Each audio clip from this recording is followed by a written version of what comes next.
We hear a lot of perspectives on the Mankind podcast. Inclusion of a guest is not an endorsement of their views, and the opinions expressed here do not always represent the mission or values of the Mankind Project USA.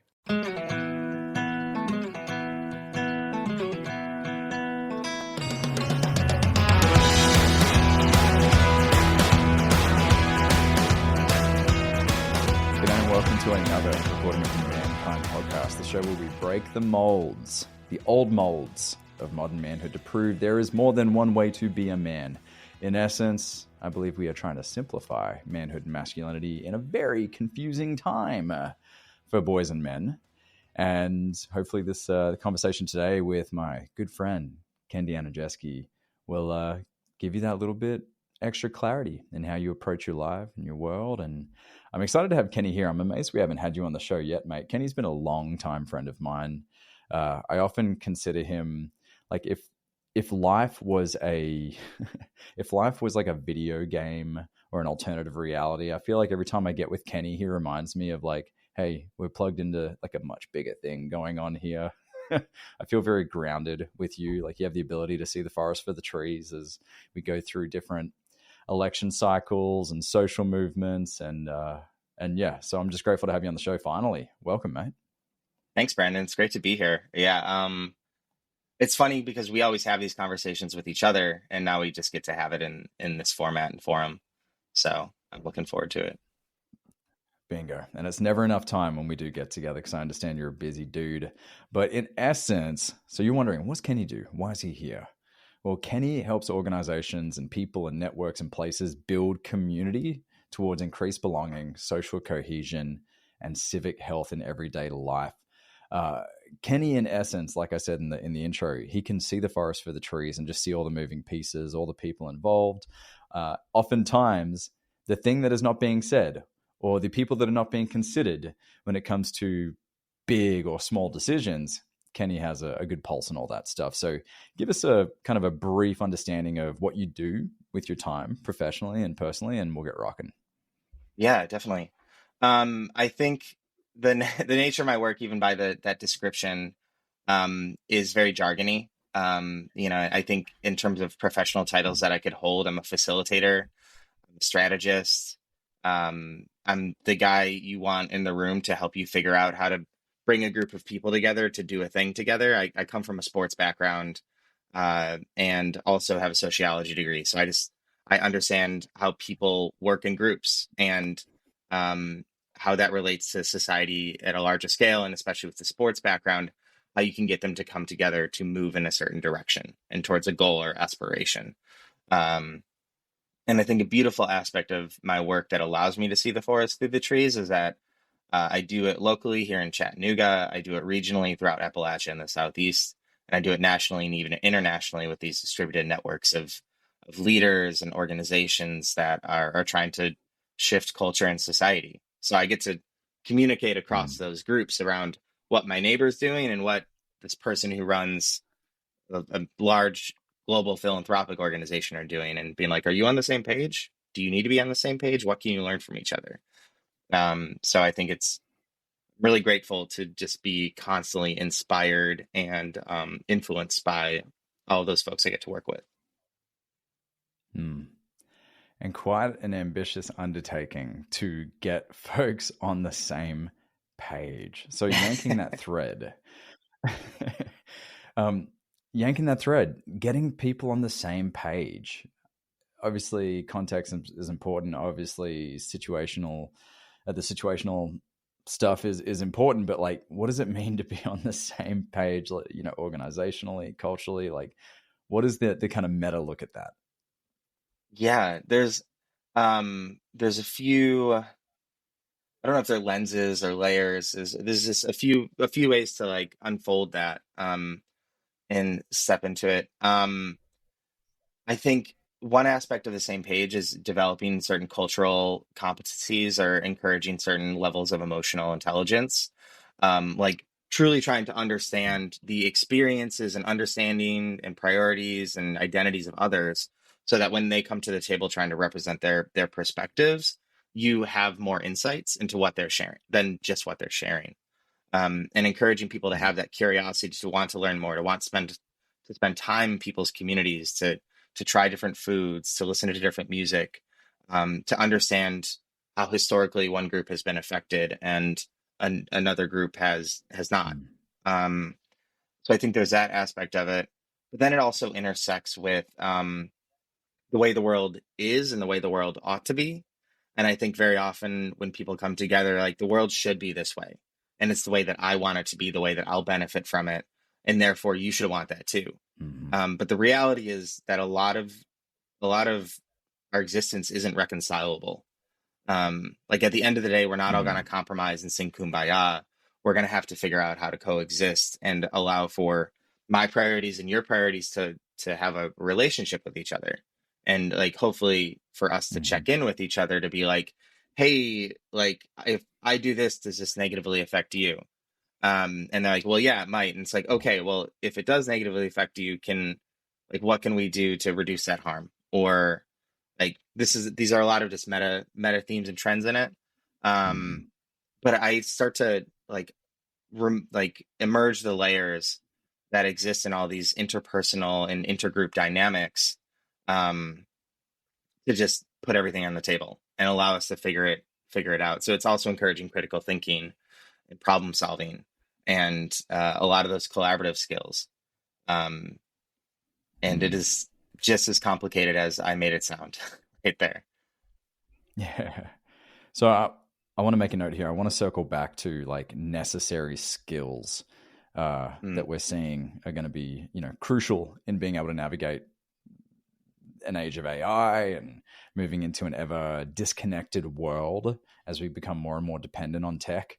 But before we do that, so yeah, I just want to put that footnote there. I want to go back to the lenses in which we see the world, because I think it's, there's definitely a cultural influence that comes into, I guess, being a Westerner, or specifically being a US citizen, an American, is like I, me, my, like, rugged individualism, like, got to, the way that we see the world, America's agenda, right? It's all for the greater good.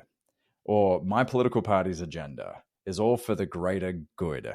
And you mentioned, like, taking into consideration how certain decisions impact others. I think it's very easy to lose that piece when I'm looking through the lens of, but if my dude or if my person gets in, that'll work itself out, or everything will be fine, or at least me and mine will be taken care of when that happens. And so when you're trying to bring people to the table that have differing ideas, differing values, that maybe ultimately at the end of the day want the same thing, whether that's economic prosperity or social cohesion, like, at its core level, like, okay, maybe what if we wanted the same thing? What tactics or techniques do you employ to get people to start to get outside of their own lenses and see the other person across from them or lateral to them, and be able to get that communication across? Because oftentimes it's exactly that. We may want the same thing, but we're really disagreeing on the what and how to get there. Yeah. And so what's your approach? Yeah. Well, one thing I want to name that just started to emerge a little bit in your framing there is it's really easy to end up in a space of talking about politics when exploring, I guess, kind of this concept. And I actually I've spent a lot of time working to bridge political differences, and I actually don't think it's an effective space for us to spend that much time in, because politics tend to be an external identity. Like, whether you're a Democrat or a Republican or these things, like, those are actually projections. Those are institutions that seek to benefit themselves, and part of benefiting themselves is getting you to align with them. And therefore, when push comes to shove and you want people to be in integrity with that identity, you're like, well, as a Democrat, you believe in this. And they're like, what? Like, I actually don't believe that strongly in that. But the other thing, because we're stuck in a binary, is not viable to me. So the layer below that, I would say, is around these forced binaries and the polarization that comes with them. So it could be any number of things. like living in the South here in Chattanooga, we have a lot of racial dynamics that end up pitting people against each other, whether it's black and white or black and Latino, or Latino and white, as that's playing out on the national stage. Um, and like those are things that we need to move beyond in terms of a binary framing, because it just allows groups to feel as it's you or me. Like I have to look out for myself, and therefore I can't look out for you. And so those are a lot of the things that I Yes, tried to break yes, down. but it, yeah. So break that if you're breaking that down. So that maybe that is the framing, Mm-hmm. right? They're in that binary. All right. So if you're a Republican, you hate black people and love guns. Like that is a very gross, Mm-hmm. assumption, right? If you voted for Trump, you want to deport Hispanic people, and which is, we know, as you and I know, maybe not everyone understands that there are a lot more nuances to every individual's thoughts, feelings, lived experience, and what informs their thinking, right, or their beliefs. And so the breaking down part, right? Yep. You're Yes. saying, okay, binary thinking is not helpful. Yes, but what if someone's in that frame? How do you begin the breaking down process? Yes. Exactly. That's where a lot of people come to the table at. And as we're trying to break that down, for me, I have a bit of a background in education. I wanted to be a teacher originally, coach and teacher. So I think a lot about the heuristics that we're using to educate people or provide them with information or just help them learn. And for me, there's these experiential components. Like there's all these different elements we can use to get people to expand or shift their perspective in a way that isn't heavy-handed. Because a lot of our approaches, especially looking at like living in the digital information era, is just like, you are wrong. You should feel guilt and shame, or you should acknowledge your ignorance, Yeah. or you should seek to conform. It's very imposed. It imposes itself upon a lot of people. And Yeah. for me, my emphasis is on bringing the horse to water as many times as possible. And like, I will never tell someone to Right. drink, but if they choose to do that, that's great. I hope they feel nourished and hydrated by that. And some of the ways we do that is through experiential programming, for example, of storytelling. You could call it a field trip, food tours, like different community experiences or group experiences where you get introduced to something that you didn't have access to before. And hopefully it's being shared with you in a way that is non-threatening, that encourages curiosity. Like we want people's imaginations, we want people's passions, we want people's, um, purpose. We want all these things, their excitement, to be brought into these dynamics so that they actually feel encouraged to engage in the difference, the discomfort, whatever that might be. I think a really good example that's coming to mind for me is I was at this retreat a few years ago. It was a Jedi retreat. So justice, equity, diversity, and inclusion, a very, very hot button issue in this moment, to even consider those terms in that framing. And we had these, there was a group of about 40 people, and 2 people were in the room. And there was this really tense moment about racial reconciliation, where it was an older Black woman who felt as though a younger Latino guy in the room was just miseducated or ignorant to the realities that African Americans faced historically. And she's like, you know what you need to do? Go watch this documentary. And like, it'll show you how wrong you are in your perspective. And I was able to observe this interaction, and, at face value, I was like, that's not going to work. Like, good luck with that.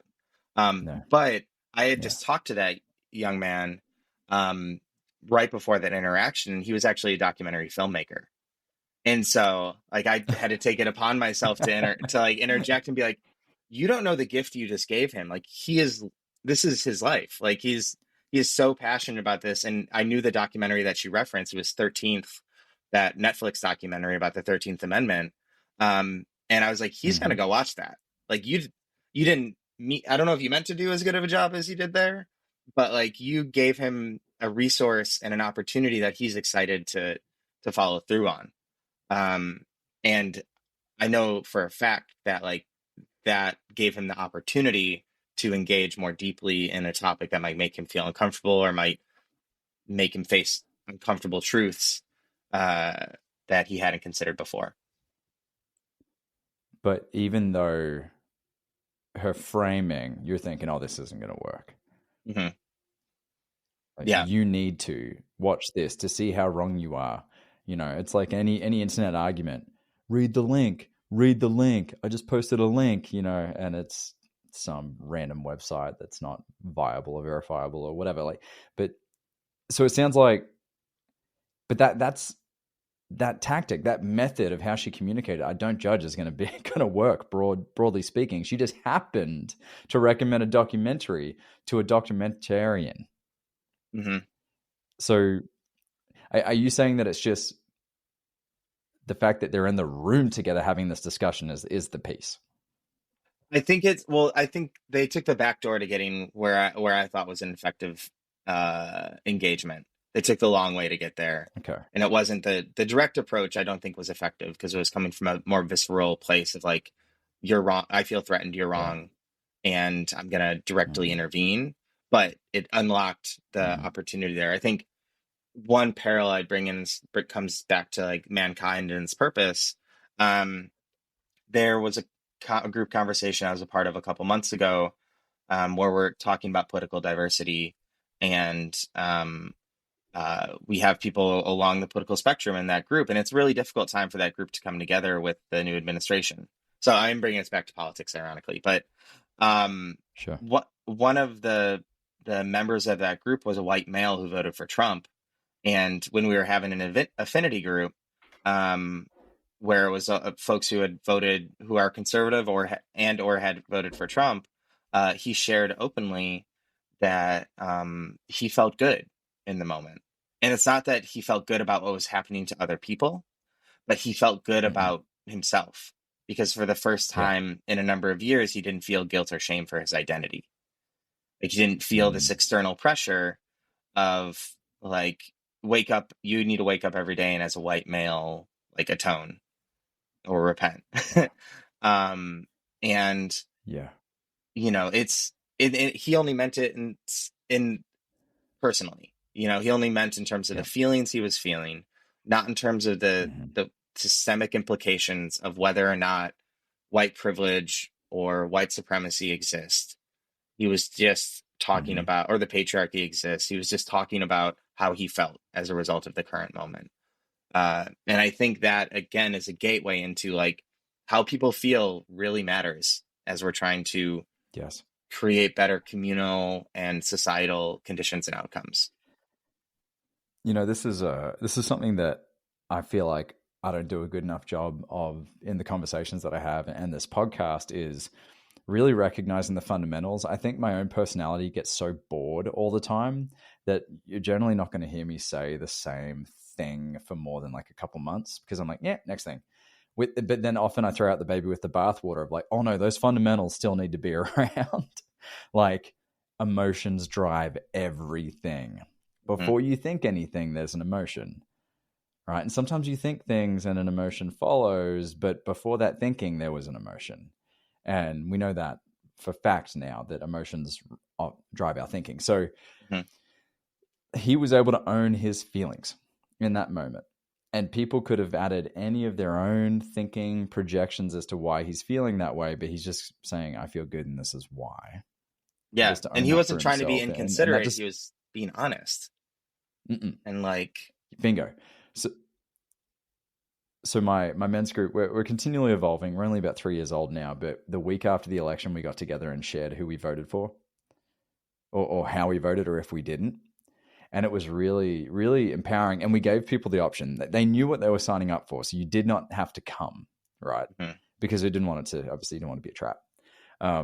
And it was amazing how many people were in the middle of like, I didn't vote or I did not care about the outcome or I didn't, it's just like I've detached myself from mainstream media and the whole political movement. I'm just trying to like focus on me and mine, not letting the White House determine what happens in my house and this or that. But I became aware to the privilege of that, being Mhm. able to be in that place because we had a gay man in the room. We had a man of color in the room. And I'm like, well, I don't have to think about those things. I can feel good right now.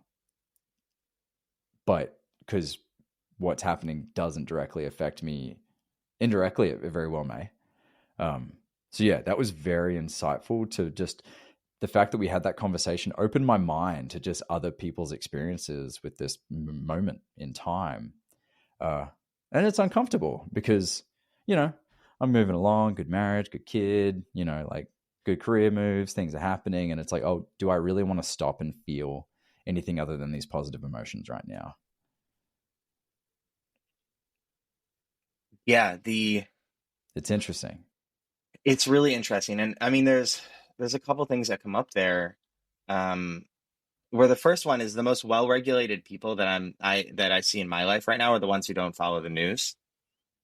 They're the ones that Mm-hmm. have, and that actually is pretty identity agnostic. Like that, I've met people Mm-hmm. like with broad demographics that are just like, oh, I don't follow the news daily unless someone I know tells me I should know about something. Or, I'll do my 5-minute news podcast and then I don't check in on anything else. I'm off social media. Like those folks, when I meet them, they actually like feel pretty grounded and well regulated. And I'm like, oh, what are you focusing on today? They're like, the things I need to, the things I can control, and my priorities. Yes. Um, and I Mm-hmm. think the second thing that's coming to mind, and one of the biggest challenges I have with my work right now is around, I guess we can call it like the locus of control, where, and this probably Mm-hmm. comes up in your men's group, where controlling what you can is actually one of the most empowering things that people can be doing right now. And it's not Yeah. to say we should be selfish or individualistic in controlling what we can, but we should understand our sphere of influence. We should be engaged in the place or context that we're a part of, whether it's men's work, whether it's your neighborhood, whether it's city government, state government, like whatever Yeah. whatever scale of influence and impact that you have. Um, this is where that civic health component comes in. This is getting back to the core of my work. Like it's, I'm at the Mm-hmm. point where, and I'm probably going to do this to the end of times or until social media doesn't exist anymore. But every time after I vote, I'll post a video and I'm just like, great, I just did 5% of my civic duty. I'm so excited to go back and do the other 95%. Like that, I'm going to go get involved. I'm going to show up to this neighborhood meeting. I'm going to say hi to the small business owner. I'm going to make friends with people so that I can support them when they need it and they can support me when I need it. And Mm-hmm. it's like utopia is possible. Yeah. I don't think it is, but like that's the closest to utopian ideals that I can imagine right now, where it's like I'm making the most with what I have for who I can and where I can. Like, Yeah. What's up, everyone? Brandon here, and I want to tell you, you, the busy professional, the dad juggling multiple tasks and duties, about something that has transformed my mornings, and that is Magic Mind. Now, imagine having energy all day for work, dad duties, and perhaps even some to spare in the evenings. Well, a couple weeks ago, I was hitting that afternoon crash hard. The 2 p.m. blues were the soundtrack to my life, and then I got a hold of Magic Mind. Now, this isn't just any supplement. It's been developed over 10 years by doctors and researchers with over 200 studies backing its ingredients. This tiny little powerhouse of a shot uses premium nootropics and adaptogens, and thanks to its advanced encapsulation technology, it absorbs 5 to 10 times faster than a pill. Now, since my wife and I have added Magic Mind to our routine, we're more focused, calm, and our energy sustains all day without the caffeine crash. It's safe, scientifically validated, and it helps me and my wife stay sharp and stress-free. So if you're ready to upgrade your day, head to magicmind.com and use the code MANKINDMAR. So all you Americans out there, M-A-R, MANKINDMAR at checkout. The links are going to be in the show notes. Once you get to that checkout, Mankind, M-A-R. When you support our sponsors, you support our show. So I appreciate you as always, and trust me, you will thank me once you get a hold of this stuff. Does real change happen in the White House, or does it happen from millions of little ripples that happen in smaller communities or even larger communities all over the states that, what's within your control? Again, we're coming back to fundamentals. What is in my internal locus of control? What do I have the ability to change?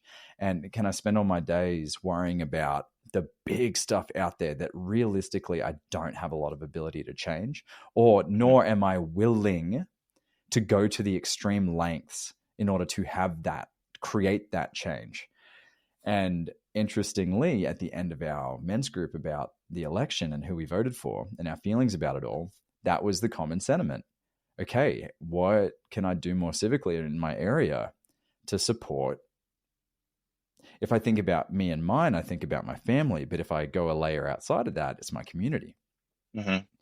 So we have this year's men's mental health event on June 7th. Like that's probably 40% of my 100%, right?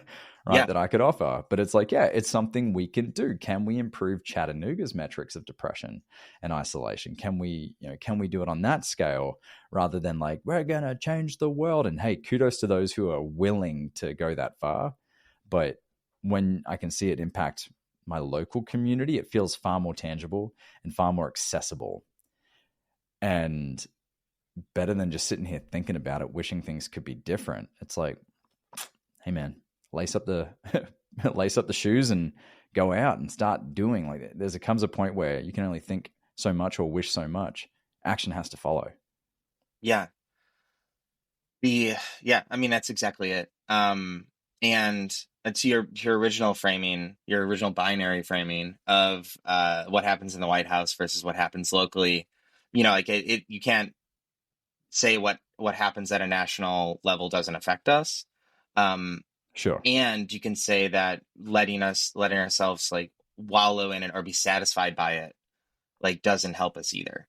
And that's where I think getting, to all the ways you just laid out, like there's a block party in my neighborhood 2 days from now. I'm excited to go be a part of that. Last weekend, we did a trash cleanup.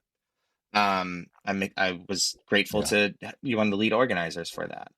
And there's all these ways that we can get involved. We can know our neighbors. We can find fulfillment. And like that to your point, that's the ripple effect. I think, I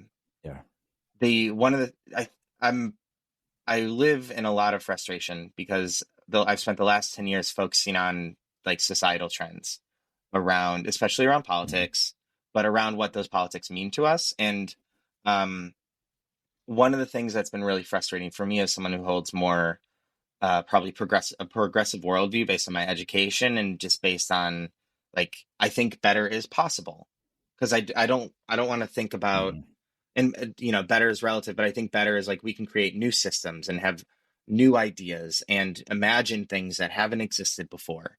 And I think that change orientation puts me in more of a progressive worldview. And that's not even, I don't even think that's political, but one of the frustrations I've had with a lot of peers who hold similar outlooks is that they've neglected the relational. They haven't felt that they need to be in relationship with people. That's where they cut off family members that disagree with them. They self-segregate and isolate into these affinity groups and echo chambers. And they haven't felt that they need to bring people along with them. And that's kind of where I've started to go on a different journey, where I'm like, I will sit forever with someone who I disagree with. And I'll find something that we can enjoy together.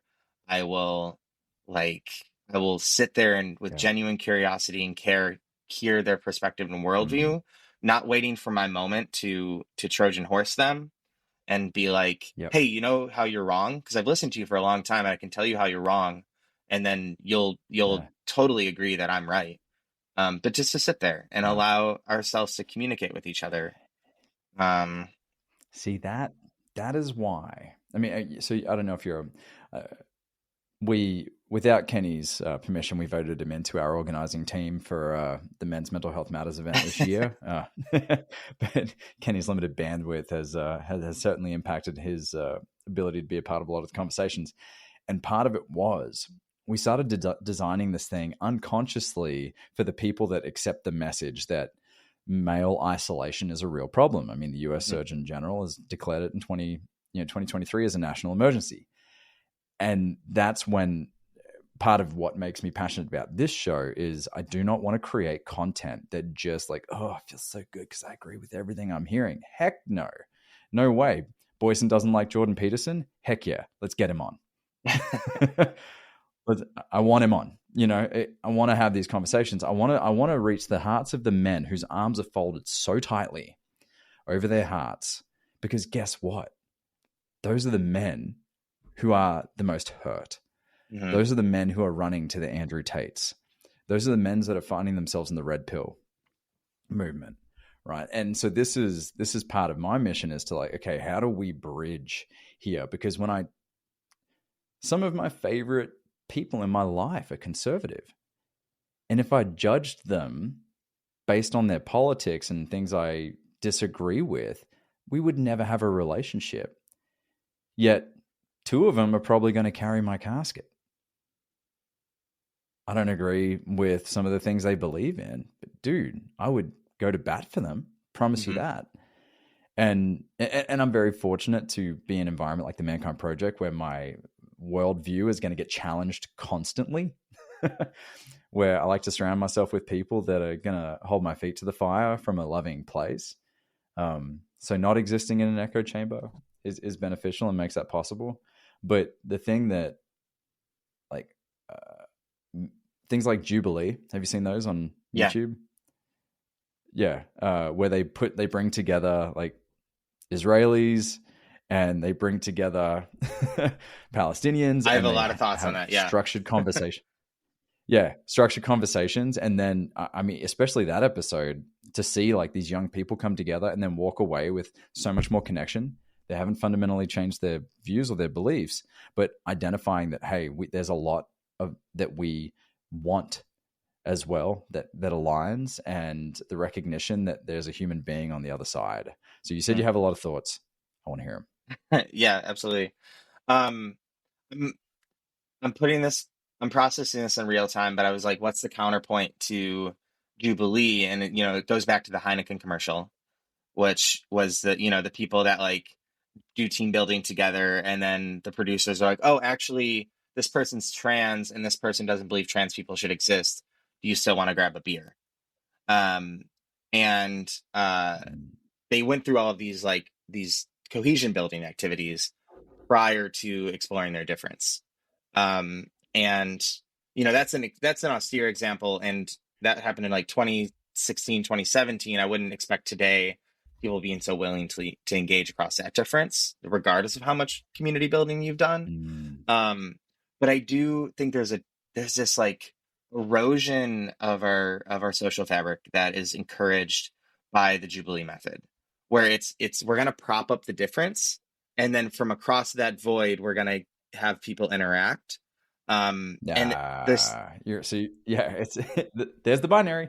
Yeah, because then you see the ones where they put like Charlie Kirk or a progressive thinker, and it's 1 versus 20, and I'm like, what? Who thought that's a healthy social dynamic? Like I would never, my worst enemy, I wouldn't want them to go 1-on-20 against a bunch of people, because what it reinforces the outcomes is that person feeling smarter or insecure. Like it's such a pendulum swing of intergroup dynamics. Point. Like, but we love it. We eat it up because it's reality television. It's I mean, a counterpoint to it, one of my favorite reality shows is Alone. Have you watched this show before? Yes. The Australian Alone in Tasmania is on Netflix right now if you want to watch it. But it's folks it's survivalists, 10 survivalists who go out into the wilderness and they see who can last the longest, living off the land with 10 items. And they're trained in self-photography and videography, and they record their entire experience. And their only human interactions are with the health team that visits them like once a week or every few days. Otherwise, they're on their own, living off the land, being in relationship with themselves. And like, as I've watched like 7 of those seasons, and it's just one of the healthiest expressions of humanity that I've seen, because people sit there and they're like, I miss my family. Like, I'm here without the socializing components that make me whole. And, how long can I last without those? Like, there's a lot of people that bow out after like 3 weeks because they're like, I want to see my kids. But they could win $250,000 if they last 60 to 100 days, and they might have the skills to do it, but they're like, I'm not having my needs met. So like, I would put that as opposed to the Jubilee thing, where it's like another thing that's really important. Now you've got me all revved up. Is people need to be in a good relationship with themselves before they try to be in a Mm-hmm. good relationship with others, and before they try to be in a good relationship with society. I think a lot of these actors who we see causing harm in society have found a way to like skirt around being in a good relationship with themselves. Bypass, Yeah, bypass that. to Yep. just figure out how Yep. Yeah. they can almost leech off of others, whether it's for profit, whether it's for fame, whether it's for whatever ego. Mm. Um, but the people, again, it goes to the people who aren't informed by the news. Like those are people that are focused on the relationship with themselves very often. They're like, how do I know that Yeah. I'm in integrity? So. Yeah. Mm-hmm. Mm-hmm. Caffeine's kicking in, Kenny. I apologize. I'm getting like super amped up with you.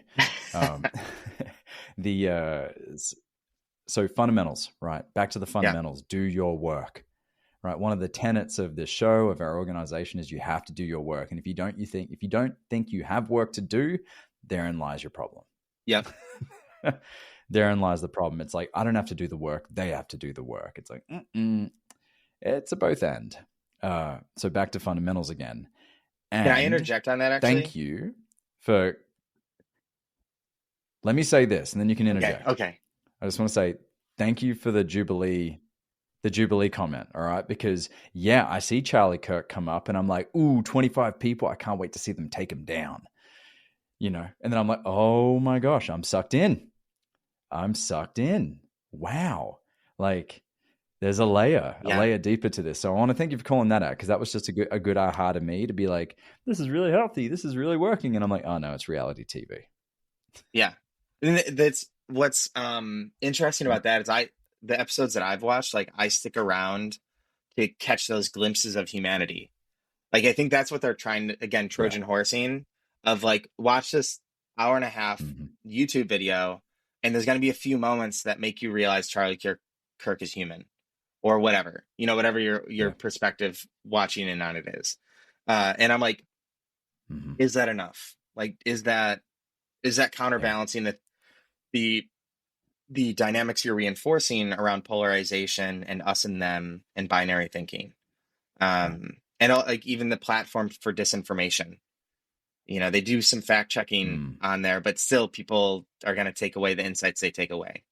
Um, Sure. so but the thing I wanted to So, interject okay. with, You. yeah, Mhm. it's really quick because it's just a great illustration. This is from one of my colleagues who leads a national organization that does organizing with faith leaders around depolarization. And I think he gives this probably when he gives some keynotes, that he shares this insight that every time he like lands in a new city and he hops in an Uber or a taxi and someone asks him what he does for work, he shares that he's like, oh, I'm helping heal America, like our divides.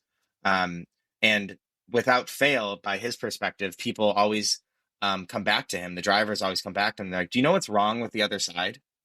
Like that's our gut Mm. reaction, to be like, you know what they need to fix? And it very rarely do start with like, Mhm. what I'm working to fix so that I can hopefully be in integrity and accountability with other people is XYZ. And I hope they're doing the same work, because I Yeah. can't control their behaviors and actions. Yeah. Yeah. Yeah. Have you seen the social experiment where people will go on the streets, and so let's just say you know, Biden's in office, they're putting in these changes, and they'll go out and they'll say to liberals, they'll say, did you hear that the Trump administration or the conservatives are trying to push this thing?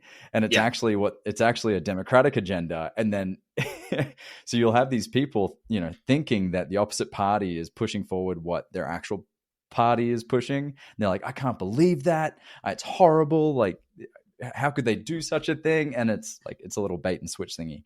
But I find that very, very telling too, of just like how sucked in uh, many of us Yeah. are to this kind of us and them framing of the world we live in today.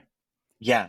I mean, we spent a lot of time on politics. Hopefully in future conversations, we find these more like tangible dynamics for folks, but politics are everywhere. Because even what you're bringing up there Yeah. for me is like, after the 2020 elections, the election was stolen. After this the sentiment that the election was stolen. And I'm not even here to Yeah. dispute whether or not it was stolen, but the fact that that is a reaction, like that's the reactionary position to assert and reinforce and not even concede that perspective at any point.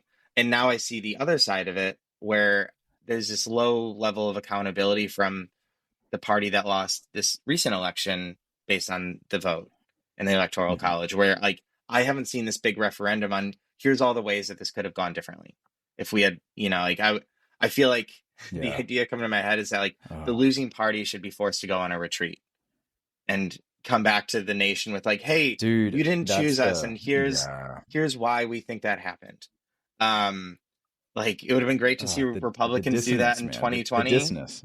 Yeah. Like to not to just be like, well, we might pick Trump again in 4 years, but for now we just want to do a quick after action review of like what went well, what didn't. And this, I just want to call back to something we talked about earlier in terms of like these group dynamic belongings. I can't remember the exact thread, but this point's really important, I think. The day before the 2024 election, I was watching like ABC News or something. They were interviewing the Trump campaign's national organizer. And there's this, in the days leading up to the election, there was this murmuring of like, oh, where was the Trump ground game? What were they doing in communities? Like, we don't see them out there. And so they interviewed her, and she's probably a woman in her 30s. And she's like, the fact that you haven't heard what we're doing means that we're effective. The fact that the mainstream media is not reporting on what our campaign is doing means that we're in the VFW halls, we're in the churches, we're in the group chats, we're in the Reddit threads. Like we're accessing people where they're at, and they're finding resonance with our messaging as a result of that. We don't have they don't have a celebrity standing on stage being like America the Beautiful, I'm Lady Gaga, this is what you need. Yeah, no, and they began planning the day after Biden was elected. Right. Yeah. They began planning immediately. Like they had a long game plan in play. And yeah, I hear you, man. The dissonance in the Democratic Party is what frustrates me so much, is the unwillingness to learn how that happened. And that's what makes it frustrating being, fiscally conservative, socially progressive. Like it's just, dude, there's so much went into it. The Americans are so sick of some of these old tactics and these old plays, and history is going to repeat itself if we don't learn from it. And that's my concern, man. It's just going to be the same BS at a different election cycle. And like you said, man, there's got to be a retreat, or at least ayahuasca or something. Well, now you're getting something to outside the of relationship with reality that, how we skew our relationship with reality or reassess it. I don't know if that's the podcast we're having here, but I do think that a lot of folks could benefit from like reevaluating their certainty around what is and isn't true. Or quick question before we drop. So using alone as a reference, you're going out into the social wilderness, and your goal is, your method of survival is connecting with all sorts of people that are like you, aren't like you. Yeah. What is in your backpack, right? What is in your backpack, i.e. social skills, and what are you taking out of your backpack before? So like, what's necessary? What's going to set you up for failure to build that connection, bridge those divides? So like what I'm taking out of my backpack to use or to leave behind? What are you leaving behind? Oh my gosh. What are you using? Yeah. Well, you know what? What I'm leaving behind is social media, or at least like the scrolling aspect of social media. Like I would love to be able to search it. I use social media as a tool to learn about people.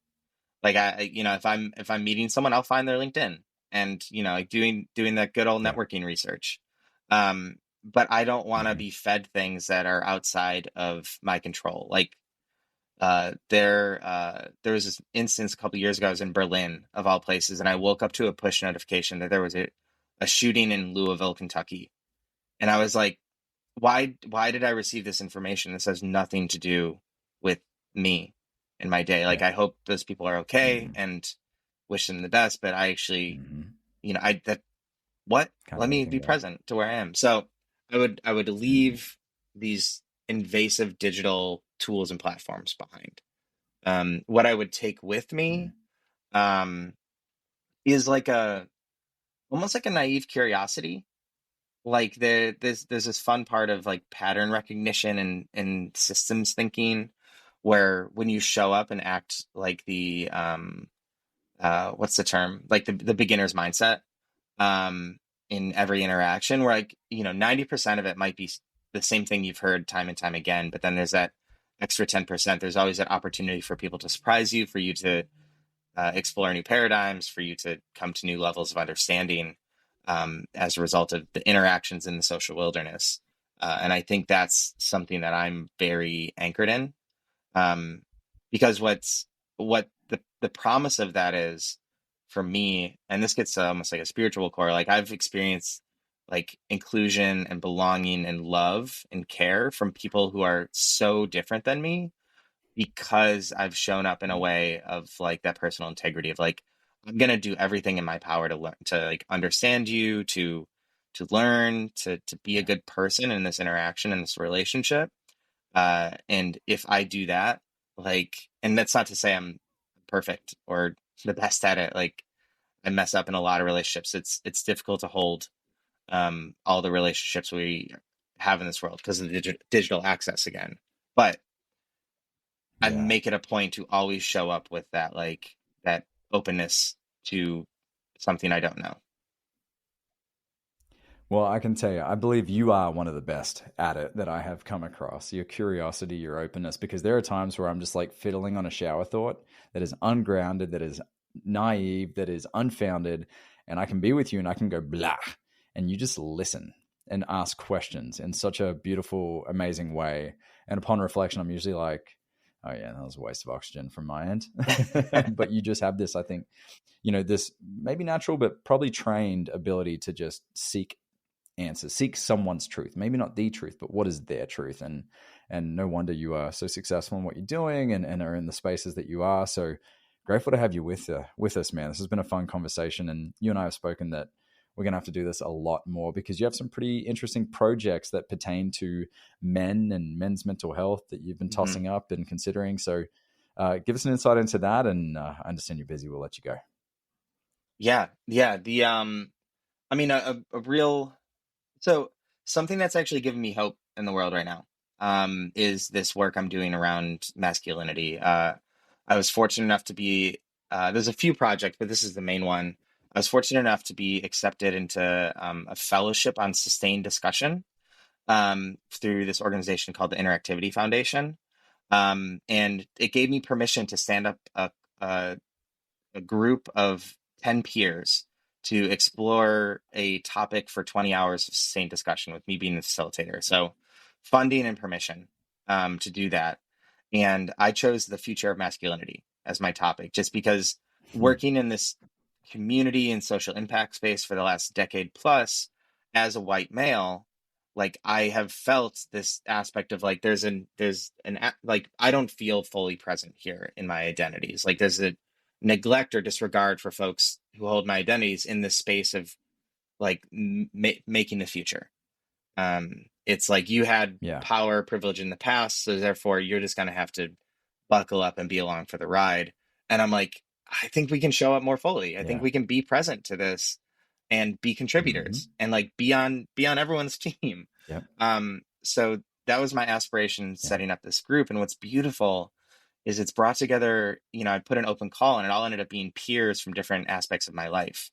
There's one person who joined the group I didn't know previously, but everyone else, I was like, we've had a meaningful experience with each other. Like one guy, we were in Boston at the same time when his like March 12th or 13th of 2020, his wife went into labor. We were in downtown Boston. The pandemic started that day, and I was like, well, I'll see you later. And now he has like a 4-year-old or 5-year-old. And boy, that he's like figuring out how Yeah. to raise as the not primary breadwinner in that family. And so he's showing up as his full self Hmm. because, his wife has a tremendous career. And um, yeah, so he shows up as the fullest version of himself and we get to explore that together. But it's him and 9 other people. And what's really beautiful is we've created this sense of community where people are sharing these life milestones. We even have a couple mothers who thought they were going to have daughters and they had sons. And then they realized that like they had contempt for men in their lives. And they're like, I can't have contempt for my own son Yes. and expect him to be a better Thank you. person. And so this is a space where they get to process that together. And so it's just all these beautiful expressions of masculinity, and like, it's half men, half women. So the men get to talk about how they're at the center of it, and the women get to talk about how they're affected by it. And they get to communicate across those differences and perspectives in a non-threatening way. And there's just so many beautiful like buds coming from it. And we have a showcase for it in June, where one of my colleagues who's been joining me on the call is actually going to make a zine,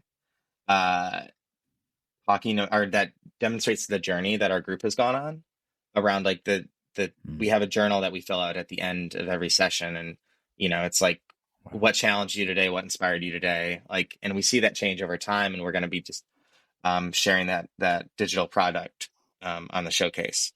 That's awesome. But it's a conversation and a cool. container that I'd love to continue creating and having, because we just need to like cast those future visions that frankly might include like some insights from Andrew Tate and Jordan Peterson. And they're going to include 100%. Insights from the mom of a 5-year-old boy, and like a guy whose, mom showed him full expression of masculinity and femininity and dad didn't. And like all of these, someone who's exploring queerness in adulthood, like all of these things that are just the beautiful cornucopia.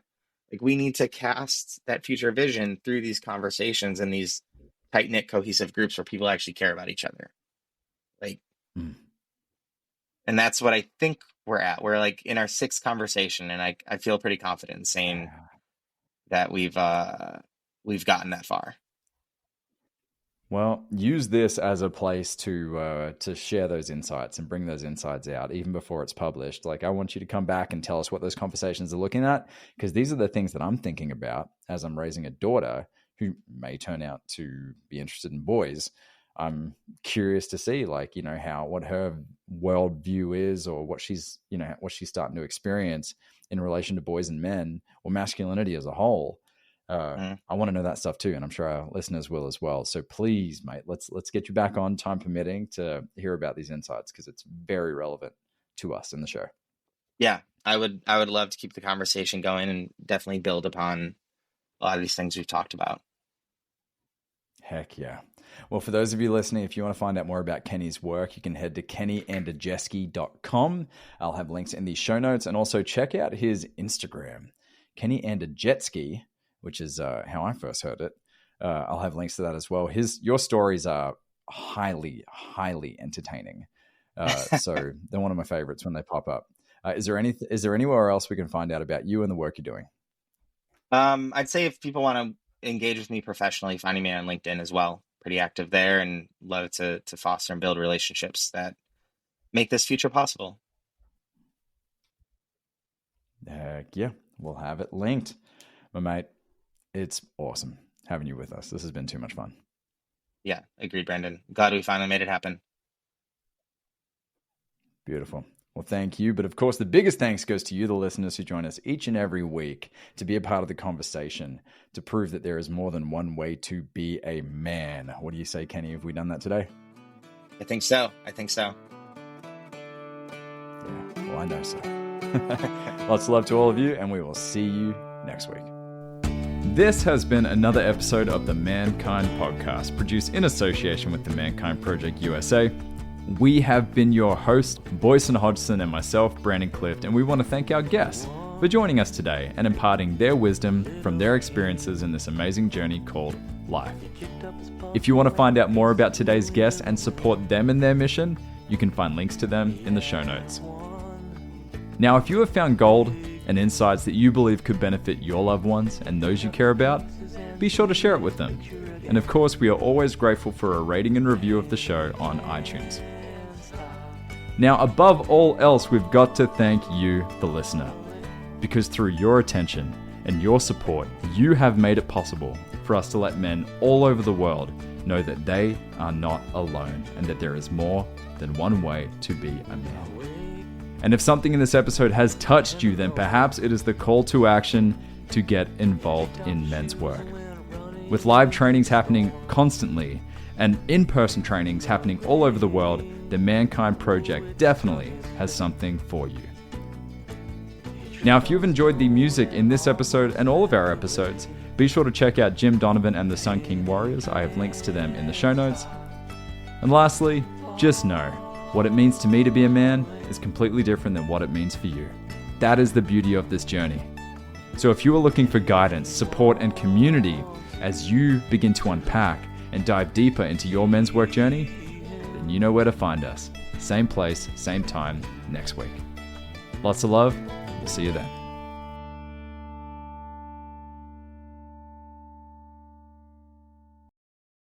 Hey, it's Boys in here with the Mankind Podcast. We are closing in on 100 5-star reviews of this podcast, and we have a goal. Brandon and I want to get to 250 5-star reviews. So help us out, will you? Please go to the Mankind Podcast on Apple Podcasts or Spotify and leave us a review. Thank you.